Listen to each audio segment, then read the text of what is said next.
자, 오늘은 이상행동에 대해서 한번 알아보도록 합시다.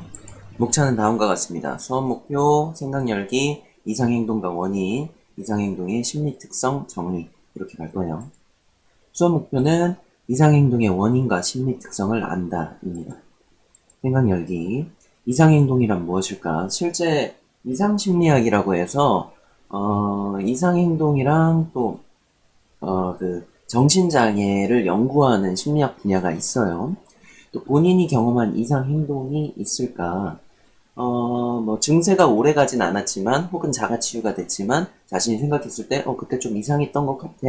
남들과 조금 다르게 생각했었던 것 같아. 다른 걸 본 것 같아. 다른 소리를 들은 것 같아. 했었을 수도 있으니까요. 그렇다면 왜 우리는 그런 이상 행동을 하게 되는 걸까까지 한번 알아보도록 합시다. 자, 그러면은 정신장애에 대해서 알아볼 수 있는 영상 먼저 보고 이어서 이야기하도록 하죠.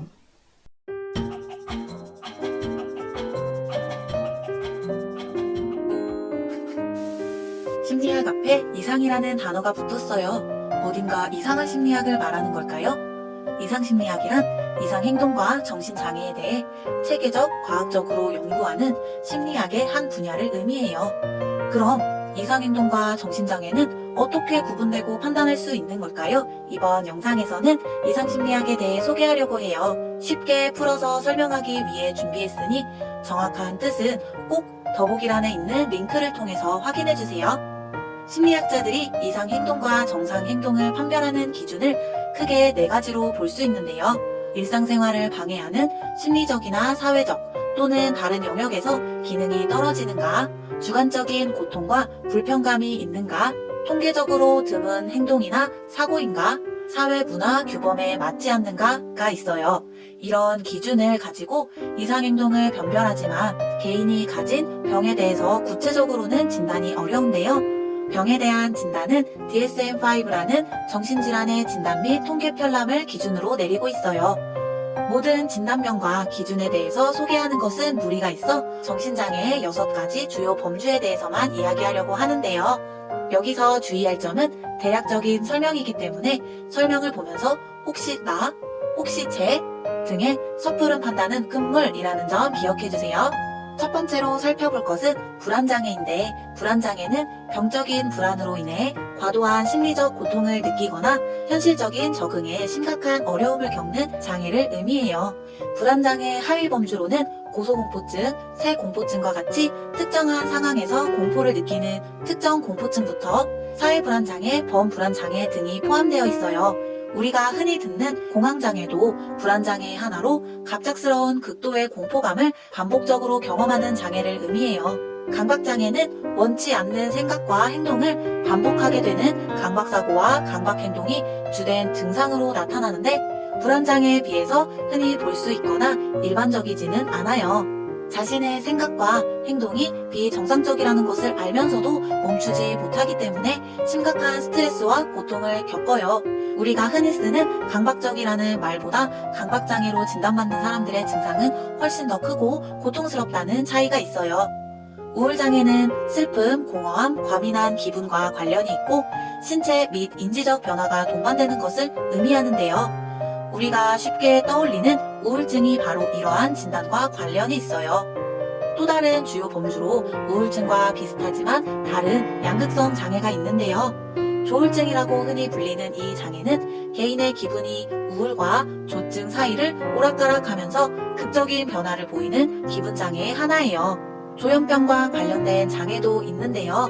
조현병이란 망상, 환각, 혼란스러운 사고와 언어를 비롯해서 여러 부적응적인 증상을 나타내는 장애를 의미해요. 조현병의 증상은 매우 다양하지만 양성 증상, 음성 증상, 해체형 증상의 3개 범주로 분류하는데요. 양성 증상은 정상이면 없어야 하는데 있는 것들로 환각, 망상 등을 말하고, 음성 증상은 정상이면 있어야 하는데 없는 것들로서 정서, 말하기, 활력이 줄어드는 등의 증상을 의미해요. 해체형 증상은 알아들을 수 없는 말이나 행동을 하거나 상황에 적절하지 않은 정서 상태를 보이는 것을 말해요. 마지막으로 성격장애는 일반적이라고 여겨지는 기준에서 한쪽으로 치우쳐져 고통이나 손상을 초래하는 경직되고 오래 지속되는 성격이 특징인데요. 기이하고 괴상한 행동과 사회적으로 고립되고 동떨어져 지내는 편집성, 분열성, 분열형 성격장애, 정서적으로 매우 극적이고 불안정하고 변덕스러운 반사회성, 경계성, 연극성, 자기애성 성격장애, 불안 수준이 높고 두려움이 많은 회피성, 강박성, 의존성 성격장애로 하위 범주를 나눌 수 있어요. 간략하게 이상심리학의 뜻과 정신장애의 범주에 대해서 설명했는데요. 이번 영상은 여기에서 마무리하고 저는 다음 영상으로 찾아올게요. 그럼 다음 영상에서 만나요. 자, 이제 교과서 내용으로 돌아와서 이상행동과 원인에 대해서 한번 살펴보도록 합시다. 우리는 어떠한 행동을 할 때 어떠한 행동에 대해 이상행동이라고 말할까?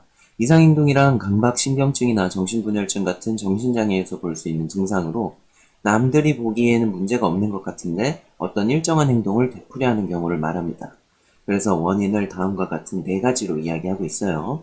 하나씩 살펴보도록 하죠. 첫 번째는 사회문화적 기준으로부터의 일탈입니다.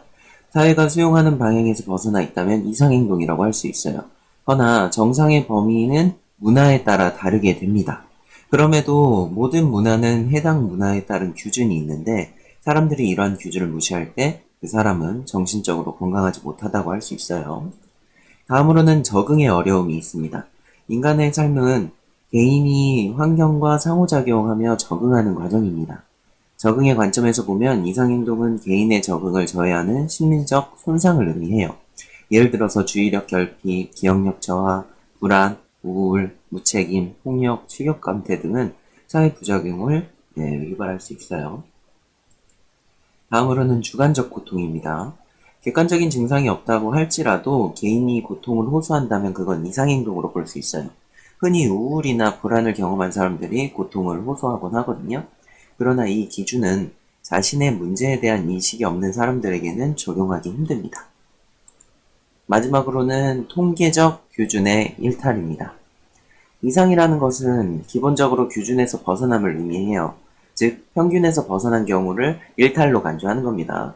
쉬운 예로는 지적장애를 들 수 있는데 평균에서 벗어난 경우 지능이 부족한 사람과 지능이 뛰어난 사람으로 구분되며 두 경우 모두 정상의 범위라고 평범하다고 보기는 힘들어요.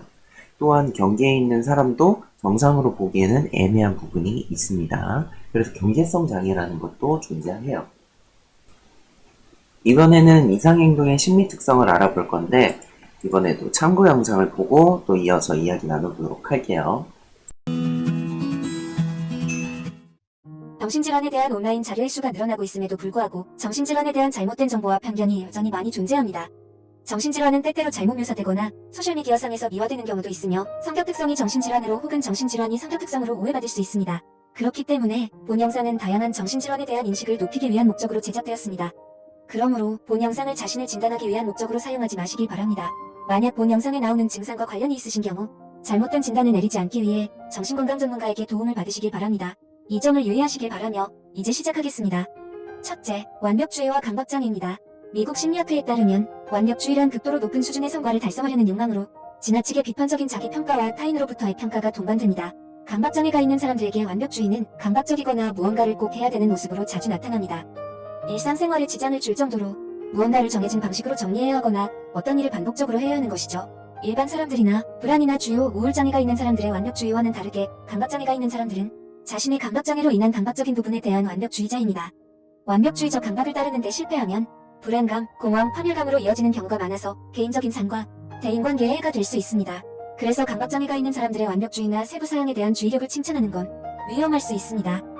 그들의 행동에 동기가 되는 불편하고 두려운 감정을 인정하지 않는 것이기 때문이죠.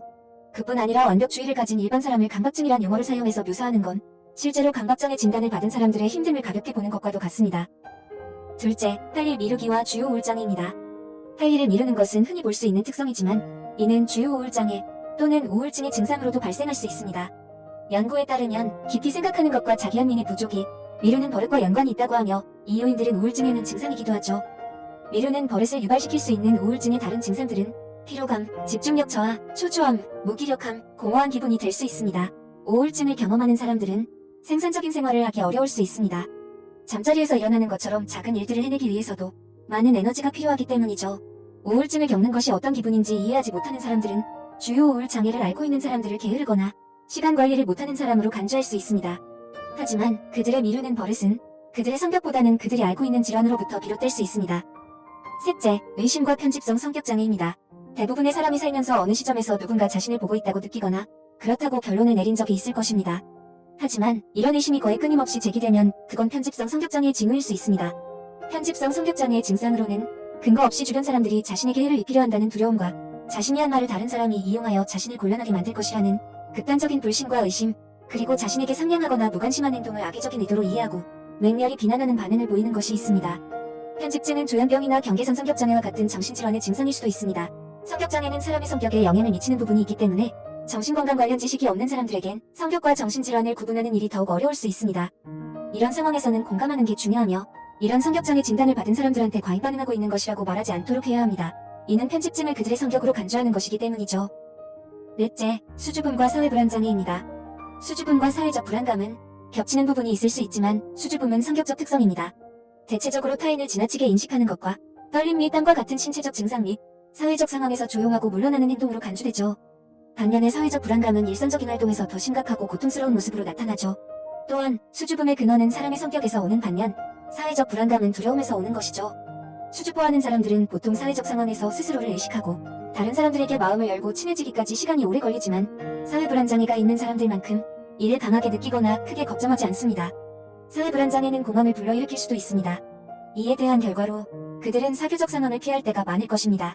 이런 상황이 공포 반응을 유발하기도 하며 다른 사람들의 판단을 극도로 두려워하기 때문이죠. 이런 불안은 수줍음에서 발생할 수 있는 불편함보다 훨씬 더 심한 수준입니다. 다섯째, 자기중심주의와 자기애적 성격장애입니다. 여러분은 살면서 스스로를 치켜세우고 자신의 성공을 떠벌리고 자랑했던 사람을 떠올릴 수 있을 것입니다.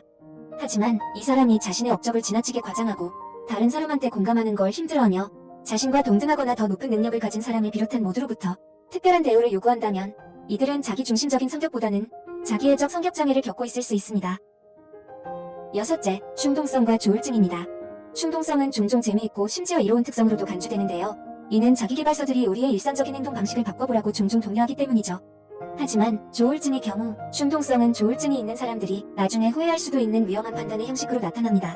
조울증이 있는 사람들에게 있어 충동성은 조층사파, 높은 에너지가 일반적으로 동반되는 고조된 기분, 멀티태스킹, 과민함과 위험하거나 해로운 행동의 위험이 높아질 때 발생합니다. 조울증이 있는 사람이 할 수 있는 충동적인 행동의 예로는 과소비, 도박, 무모한 운전, 무방비적 성관계, 마약 사용, 폭식과 폭음이 있습니다.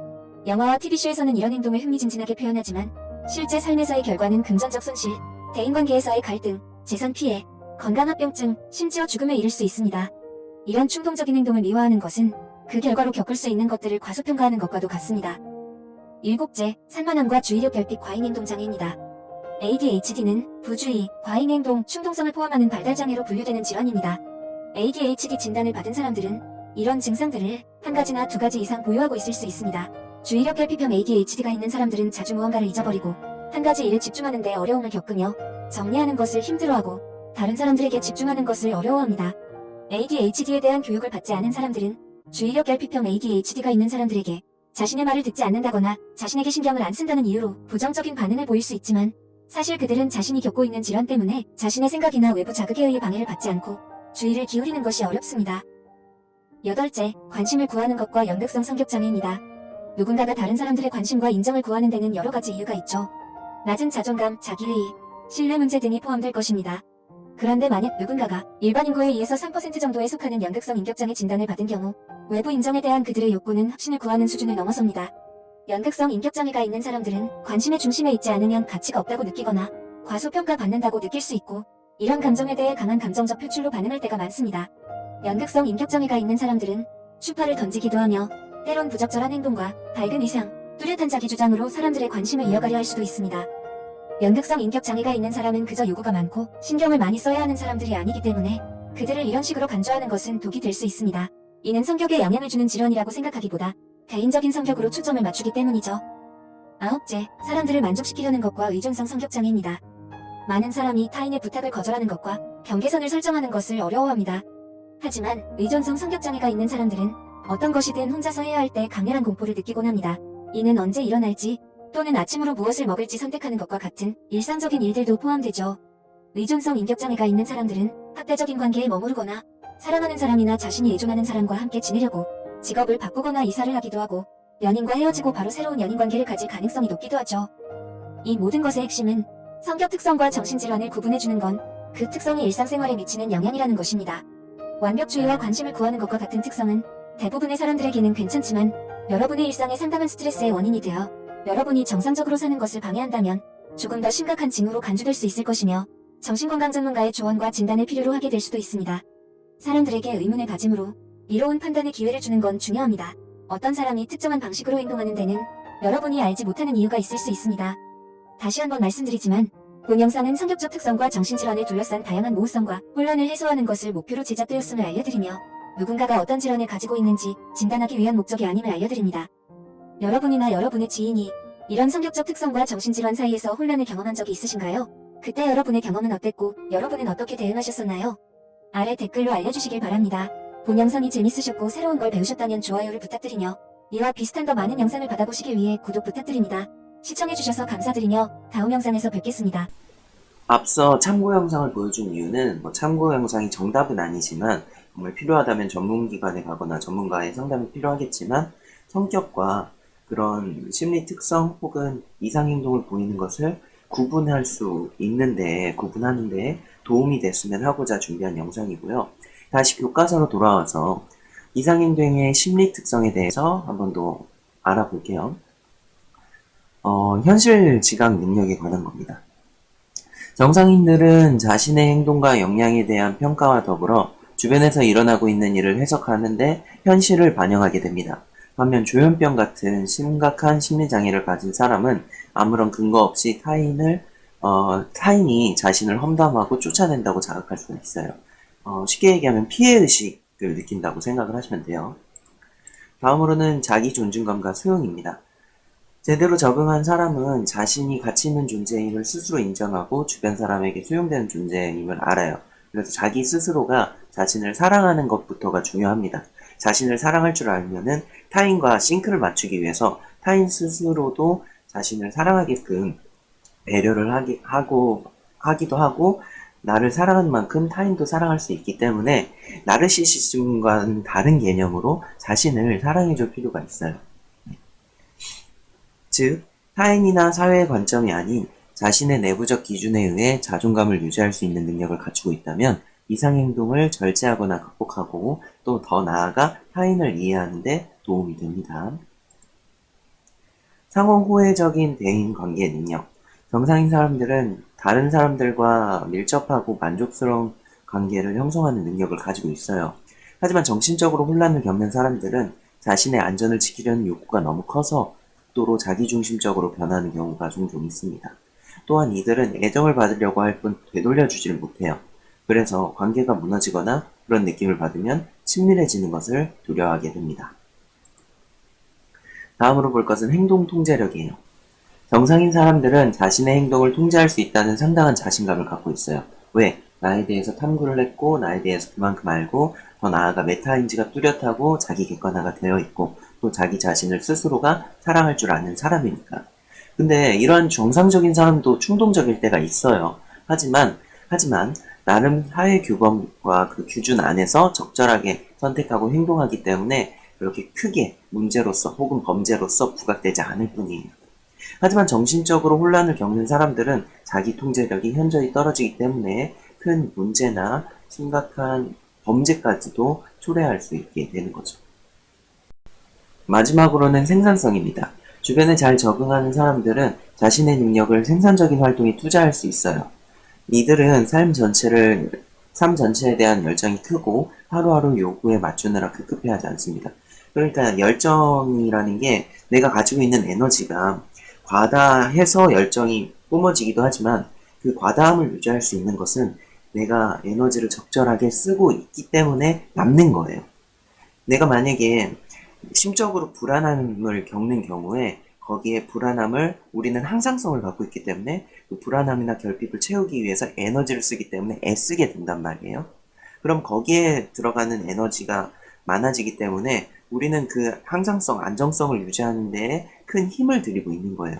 근데 내가 현재로서 안정감을 유지하고 항상성을 잘 유지하고 있으면은 남아도는 에너지를 생산적인 부분에 투자할 수 있다는 거죠. 그래서 그런 개념으로 이야기를 한 겁니다. 반면 피로감이나 기억 부진 등 심리적 긴장 증상을 호소하는 사람들은 때문에 그 에너지를 그쪽에 써야 되기 때문에 자신의 능력 활용도 및 생산성이 저하될 수밖에 없는 거죠. 자, 이제 정리를 한번 해봅시다. 누구나 이상행동의 잠재성을 가지고 있습니다. 이상행동은 환경적인 요소가 강하게 적용되며 이상행동에서 벗어나기 위해서는 스스로 객관적인 지각이 필요합니다. 이래서 또 메타인지를 또 강조하게 되네요. 자, 오늘 수업은 여기까지고요. 참고 영상은 이제 정신장애, 이상행동 이런 것들을 다시 한 번 더 정리한 내용이에요. 그래서 참고 겸 보시면 될 것 같고 저는 그럼 다음 시간에 또 다른 내용으로 찾아뵙도록 하겠습니다. 오늘은 여기까지. 그럼 안녕! 여러분은 정신장애, 이상행동이라는 용어가 어느 정도 익숙하시나요? 우리 삶에 정신의학적, 심리학적인 용어가 일상적으로 사용이 된 지 꽤 된 듯합니다. 그리고 현대의 사람들은 이전과 달리 그런 부분에서 많이 관대해지고 수용적으로 변한 것 같아요. 물론 여전히 모두에게 일반화할 수는 없지만요. 그렇다면 여러분은 정신장애에 대해서 얼마나 알고 계신가요? 우울증, 조현병, 편집증적 행동, 성격장애 등 다양하게 알고 계실 듯한데요.